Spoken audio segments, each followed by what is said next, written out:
Junjun. Asa si Jingjing. Pero si Jingjing. Si Jingjing. Ano ba si Jingjing?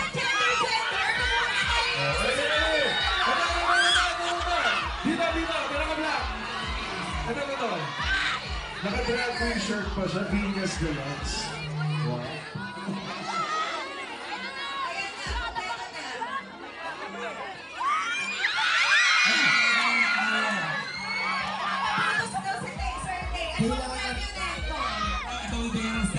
Kailangan doon ng tomboy, Ate Selby, at saka Ate Jelay.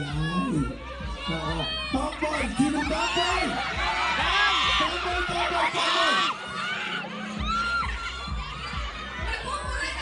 Ano ba na? Careful lang, careful. Ayun. Dito na lang, may apangat dito. Careful. Oo. Ikaw mag-ibigay. Kumakyat ka na, ikaw naman kailangan. Gusto, magbibigyan kami ng medical clubs.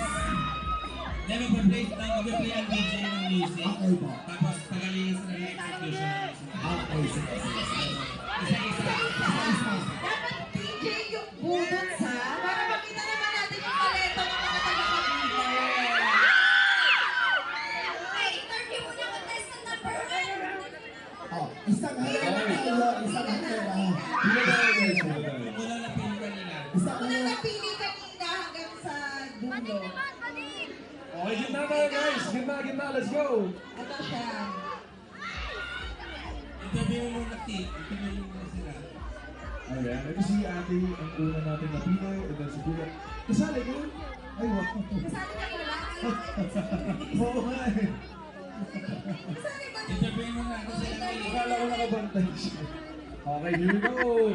1, 2, 3, 4, 5, 6, 7. Ay, Ate Ang Jelay. magsusunod. Alternate tayo, Ate Jelay, ha? Sige. Okay, contestant number 1! Mr. Pogi ng Cavite!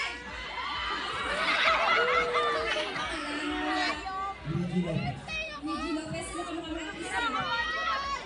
Alvin Luther. Go! Pag magkaka-girl ka, anong gusto mo tawagan niya? Ano? Okay, Maynard, ready ka na ba sumiyaw? Ready na. Sige. Taga saan ka? Taga dito lang? Dito lang. Magaling ka ba sumiyaw? Galing mo. Gagaling mo. Sige. Sasamahan natin. Ay, sasayaw ba agad? Zainab! Tatanong muna Kilalanin muna natin. Ate Jelay, tanong muna natin. Ay, tanong muna. Okay,